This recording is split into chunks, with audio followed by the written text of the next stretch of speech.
इस वीडियो को पूरा देखो। आज ही आपके जीवन से सारी परेशानी खत्म होगी। और चैनल को सब्सक्राइब और वीडियो को लाइक करें। नहाते हुए और उसके अंदर उसकी फीलिंग्स चेंज होना शुरू हो गई।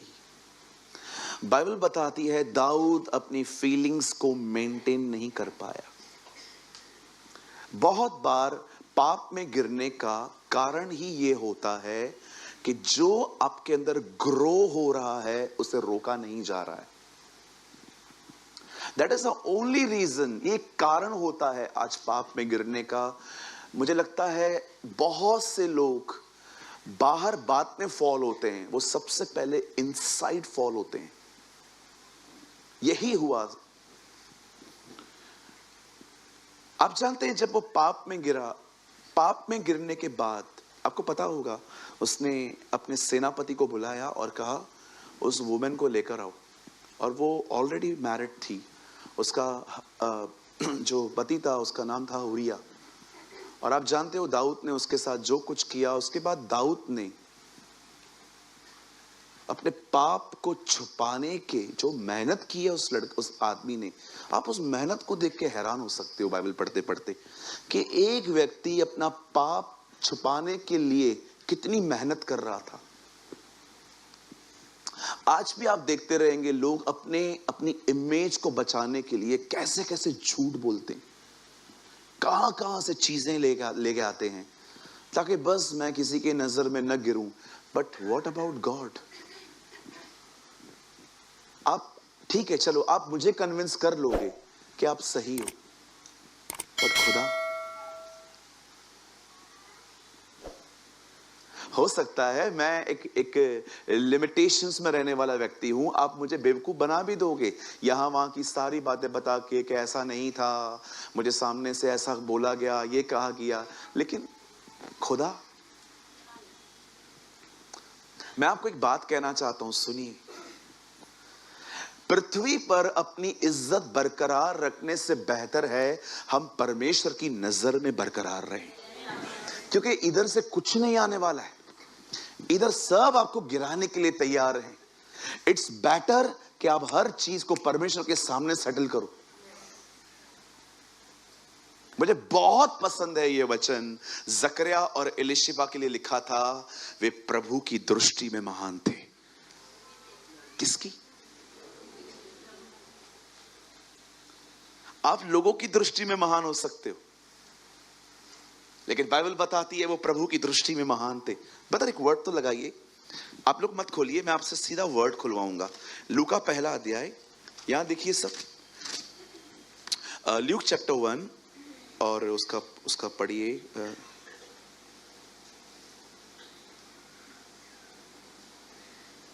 6 वचन, 1:6, यहां देखिए 1:6, ल्यूक 1:6।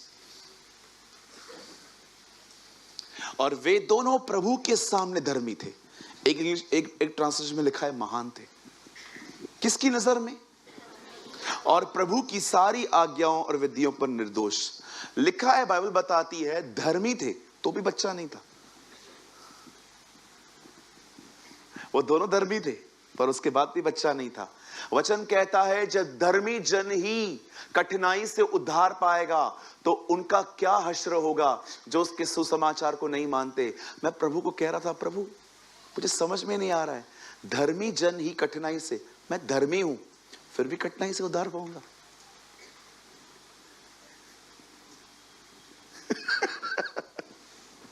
कितनी सोचने वाली बातें है ना। धर्मी जन ही कठिनाई से उद्धार पाएगा।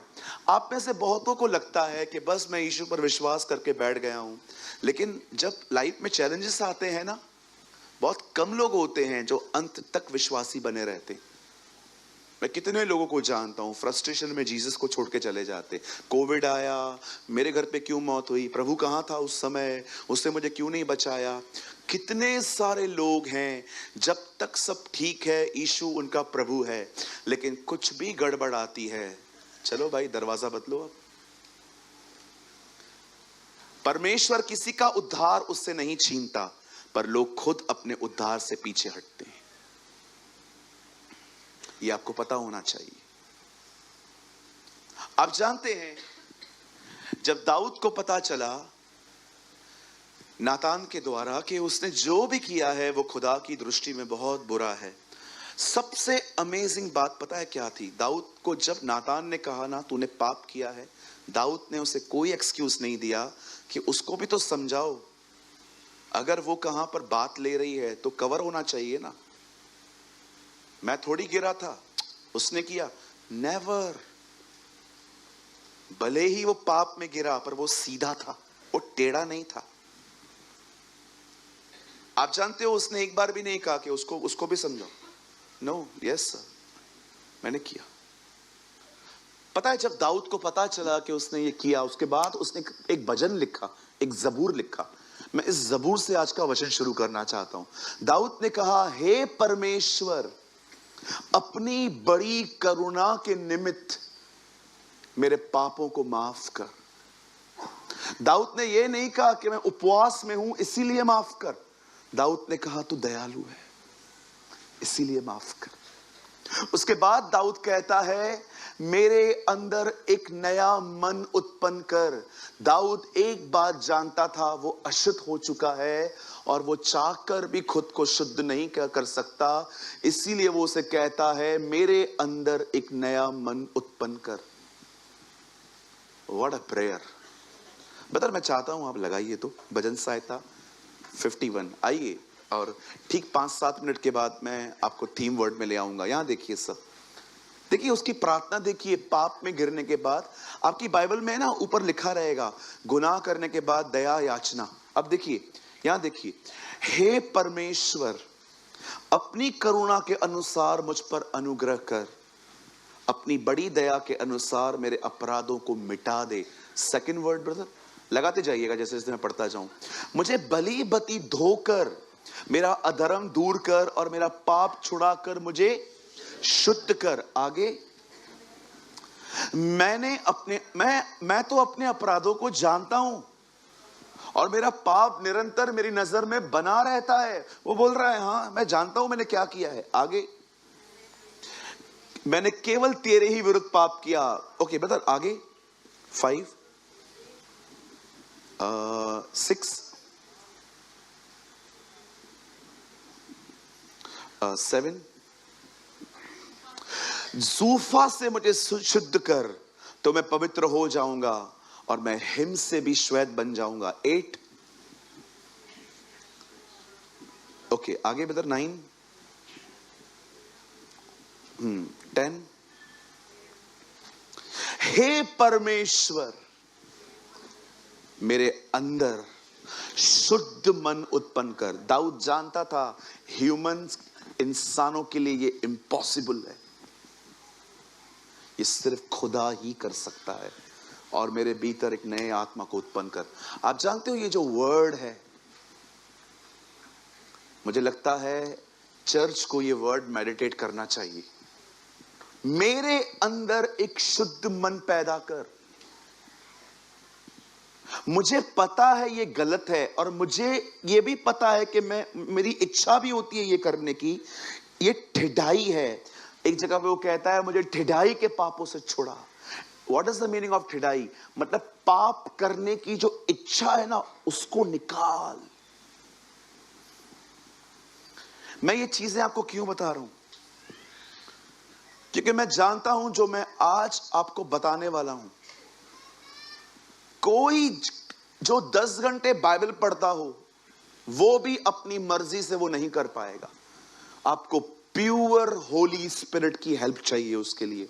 मैं फिर से कहता हूं, मैं इस वचन को प्रचार करने से पहले प्रभु से पूछा, प्रभु मैं बताऊं कितने लोग समझेंगे? बहुतों का तो लेवल ही नहीं है वो। बहुत सारे लोग तो प्रभु बाइबल खाली हफ्ते में 1 या 2 बार पढ़ते होंगे, उनका सारा ध्यान खुद पर है, क्या समझेंगे? पता है मुझे परमेश्वर ने क्या कहा?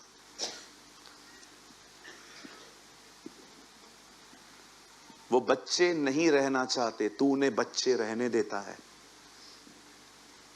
जब तक तू आज ये स्टैंडर्ड नहीं लाएगा सामने, कोई वहां पर रीच होने की कोशिश भी नहीं करेगा। और आज मैं आपको सच कहता हूं, मैं परमेश्वर की अगुवाई से मुझे कभी कभी लगता है नहीं ये प्रभु की आवाज नहीं है, तो मैं हमेशा को कहता हूं मैं महसूस कर रहा हूं। लेकिन आज मैं कह सकता हूं कि नहीं, ये आज मैं महसूस नहीं कर रहा हूं, ये मुझे खुदा ने कहा है कि आज मैं ये स्टैंडर्ड आपके सामने रखूं। और वचन को शुरू करने से पहले मैं आपको फिर से कहना चाहता हूं, आप चाहकर भी इस वचन को अपनी ताकत से फॉलो नहीं कर पाएंगे। जो वर्ड आने वाला है, दाऊद जानता था मन नया मैं पैदा नहीं कर पाऊंगा, इसीलिए उसने प्रभु से मदद मांगी। आज आप भी यहां से जो कुछ सुन के जाएं, परमेश्वर से सहायता मांगिएगा। एक आदमी ने मुर्दे जलाए, दुष्ट आत्माओं को निकाला, उसके ऊपर लिंगनिंग अनॉइंटिंग आती थी। जब लोग उसके वस्त्रों को छूते थे तो वो चंगे होते थे। उसने कलीसियाएं बनाई, उसने लेटर्स लिखे, लेकिन कभी न भूलें वही व्यक्ति कहता है मैं जो कुछ भी हूं परमेश्वर के अनुग्रह से हूं। मैं जो कुछ भी हूं, वॉट एवर आई एम, मैं उसकी दया से हूं। और हाँ, जो वचन मैं आपको बता रहा हूं अभी आने वाले समय में, ये थोड़ा थोड़ा मेरे अंदर स्टार्ट हुआ है काम, थोड़ा थोड़ा। अब परमेश्वर ने मेरे अंदर ये स्टार्ट किया है थोड़ा थोड़ा, इसीलिए अनुभव के साथ थोड़ा मैं बता पाऊंगा कि हाँ अब मैं जानता हूं ये हो रहा है। सब तैयार हैं? yes. तो हम शुरू करें। Are you excited? पक्का? पीछे वाले सब तैयार हैं? मेरे साथ खोलिए द बुक ऑफ हिब्रूज, इब्रानियों की किताब।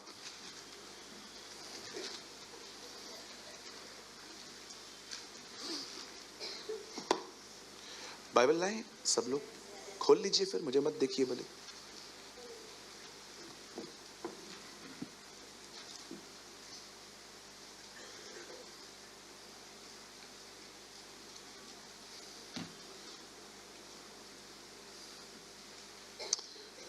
इब्रानी की किताब, उसका 4 अध्याय।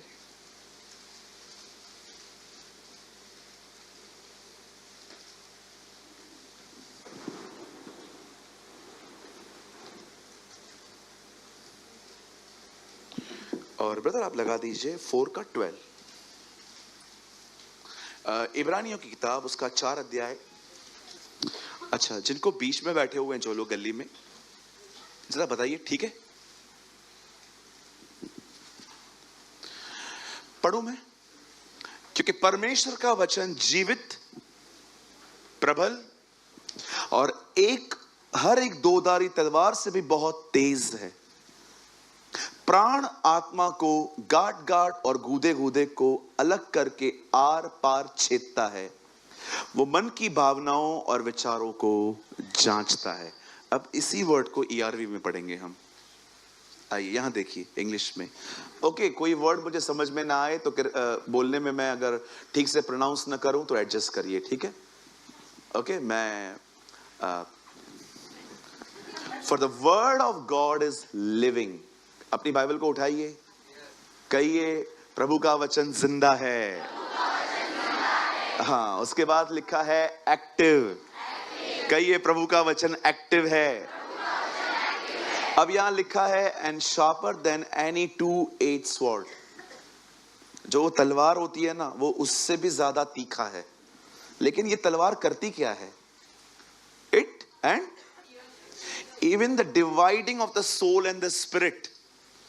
ये तलवार जो है ये लोगों को मारने के लिए नहीं है। ये तलवार है आपके अंदर, आपका अंदर का पोस्टमार्टम करने के लिए।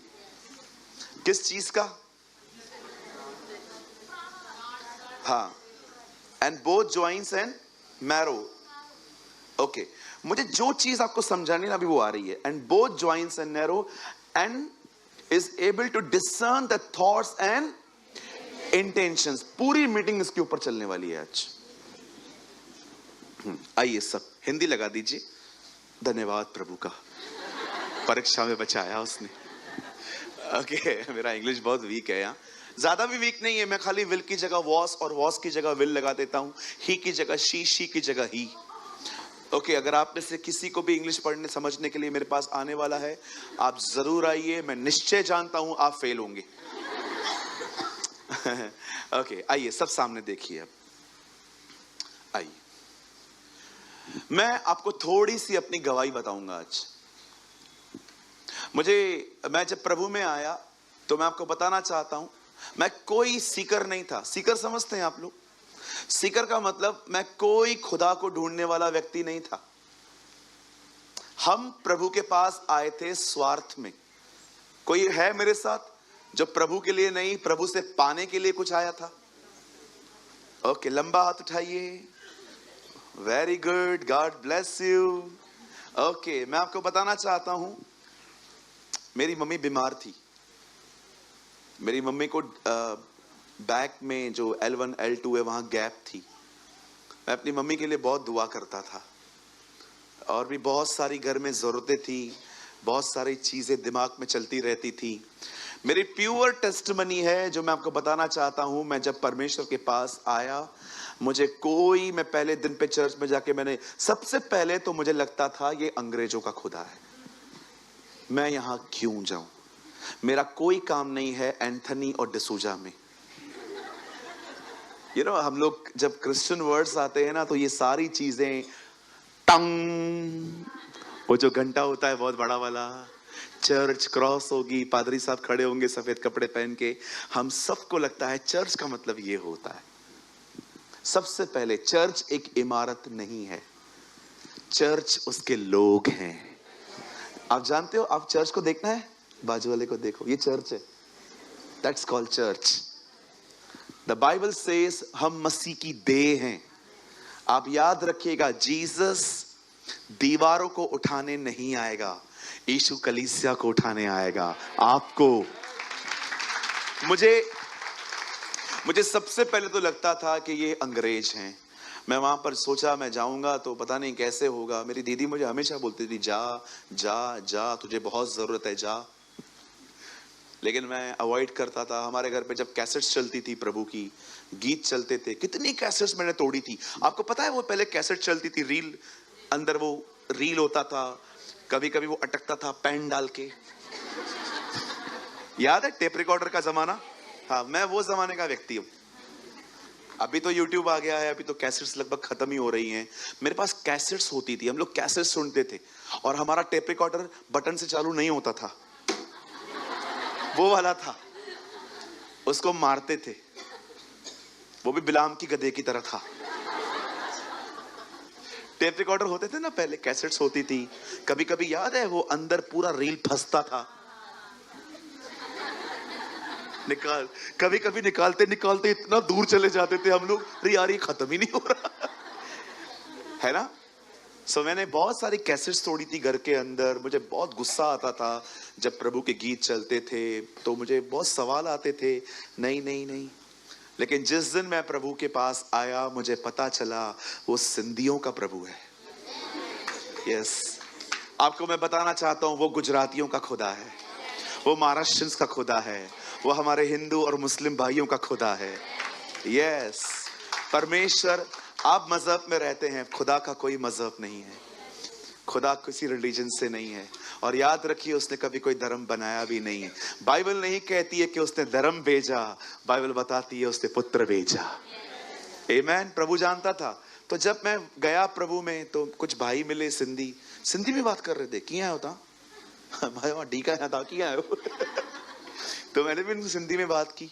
मैं हैरान हो गया, यार इतने सारे सिंधी बैठे हैं यहाँ पर, कोई एंथनी नहीं है, कोई डिसूजार नहीं है, फर्नांडिस अंकल तो मिल ही नहीं रहे, क्योंकि हमने बचपन से ही यही सुना है ना।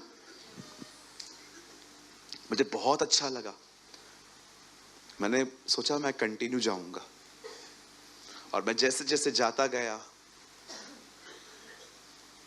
बहुत सारे लोग आए, छोड़ दे जीसस को, बट मुझे बात में पता चला कि मैंने नहीं, उसने मुझे पकड़ा है ना। तुमने नहीं, परंतु मैंने तुम्हें चुना है। Hallelujah, what a God we have. Bible कहती है तुमने उसे नहीं चुना है, उसने तुम्हें चुना है ताकि तुम फल लाओ। और याद रखिए, कितनी बड़ी बात है ना, अपने बाजू वाले को नहीं चुना, आपको चुना उसने। कितने ब्लेस्ड हैं आप। कभी भी आपको लगे ना कि मेरे पास ये नहीं है, वो नहीं है, वो नहीं है, ये नहीं है, पर कभी भी आप किसी को देख के जलो, तो पहली पहली चीज ये याद किया करो, वो नहीं चुना गया, मैं चुना गया, मैं आशीषित हूं। आप जानते हो द बाइबल सेज, सुनिए बड़े ध्यान से सुनिए, बाइबल सेज खुदा ने हमें चुना है।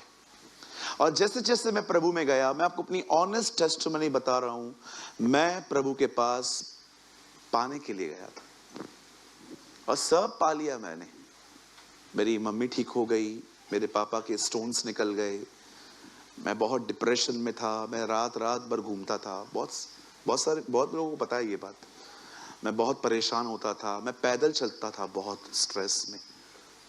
कुछ लोग होते हैं ना बहुत खा लेते हैं, कुछ लोग बहुत पी लेते हैं, कुछ लोग शॉपिंग कर लेते हैं। हाँ, स्ट्रेस में करते हैं, अलग अलग फ्रूट्स हैं, शॉपिंग कर लेते हैं, बट जिस दिन स्ट्रेस उस दिन घर बर्बाद। लेकिन कुछ ऐसे भी होते हैं जो पैदल चलते हैं, मैं उनमें से था। मैं स्ट्रेस में 10-10 किलोमीटर पैदल चलता था, मुझे पता नहीं चलता था। मैं कभी कभी कैंप फायर से पैदल होके आता था, मुझे पता नहीं चलता था। चलता रहता था, चलता रहता था। आप जानते हैं, जब परमेश्वर ने हमारे परिवार को ब्लेस किया, आशीषित किया, उसके बाद मुझे ऐसा लगा कि अब बस मुझे मिरेकल्स के पीछे भागने की जरूरत नहीं है। और मैंने सिंसियर वे से बाइबल को स्टडी करना स्टार्ट किया, बहुत सिंसियर वे से, रात रात सुबह सुबह उठ उठ के। आपको इनकरेज करने के लिए बता रहा हूं, मैंने अधिकतर परमेश्वर के वचन के प्रकाशन उपवासों में पाए हैं। मुझे कोई भी वचन समझ में नहीं आता था, मैं उसके लिए फास्टिंग करता था, हाफ डे, उसके लिए कंटिन्यू प्रे करता था, प्रभु अपने वर्ड को मेरे लिए खोलिए। और परमेश्वर अद्भुत तरीके से अपने वचनों को मेरे सामने खोलते थे। ऐसे करते करते करते करते एक छोटी सी कॉटेज मीटिंग प्रीच करने के लिए मिली, वहां पर लोग ब्लेस्ड हुए। फिर पास्टर साहब ने कहा कि चलो आओ, अब आओ चर्च में प्रीच करो। फिर हमने वहां भी प्रीच किया तो लोगों को बहुत ब्लेसिंग मिली। आहिस्ते आहिस्ते मैं अनुभव से पहचान पाया कि मुझे परमेश्वर ने टीचिंग का वरदान दिया है, और मैं उसमें से ही अभी भी, आप देखिए, भले कोई कितना भी कुछ कहे, मैं अपनी बुलाहट में उसी में बना रहता हूं। क्योंकि परमेश्वर ने हर एक को अलग अलग तरीके से यूज किया। मैं किसी को नहीं कहता हूं, अगर कोई मुझे कहता है मैं इनकरेज करता हूं, ओके करो ब्रदर, क्या प्रॉब्लम है इसमें? परमेश्वर ने जो आपको दिया है आप वो करो। आपको अपनी सेवकाई याद रखिए, याद रखिए, बुलाहट अब्राहम की थी, लूत की नहीं थी। एक पास्टर ने मुझे कहा जो मेरी बुलाहट है वही मेरी कलीसिया की बुलाहट है। मैंने कहा होता ही नहीं है ऐसा। परमेश्वर हर एक को अलग अलग तरह से इस्तेमाल करते हैं। आमीन। मसीह की देह के अंदर कुछ गंभीर प्रचारक होते हैं, तो कुछ ऐसे भी प्रचारक होते हैं जो हंस हंस के प्रचार करते हैं, कुछ ऐसे भी होते हैं जो भविष्यवाणी करते हैं। परमेश्वर ने अपनी देह की उन्नति के लिए हर तरह के व्यक्तियों को रखता है। तो डोंट थिंक कि एक ज्यादा आत्मिक है, एक ज्यादा शारीरिक है, नहीं। परमेश्वर को पता है कि कलीसिया के अंदर मुझे क्या करना है। अब सुनिए, जब मैं आगे बढ़ा तब मुझे पता चला कि अब मुझे स्वयं के लिए नहीं जीना चाहिए। आप जानते हैं, आपको प्रभु में चलने के लिए सबसे ज्यादा हिंडर कौन करता है? आपका बदन। किसी किसी का माइंड उसके कंट्रोल में नहीं है, किसी किसी के थॉट्स या उसकी जुबान उसके कंट्रोल में नहीं है, कोई अपनी बॉडी के ऊपर कोई कंट्रोल में नहीं है। इसलिए यीशु ने कहा यदि कोई मेरे पीछे आना चाहता है तो पहले अपना इनकार करे, क्योंकि प्रभु जानते हैं सबसे ज्यादा प्रॉब्लम आपको आपकी बॉडी देगी। इसीलिए परमेश्वर ने हमें अनुग्रह दिया ताकि हम अपनी देह पर राज्य कर पाएं। अब बड़े ध्यान से सुनिए, एक दिन मेरी नजर इस वचन पर गई।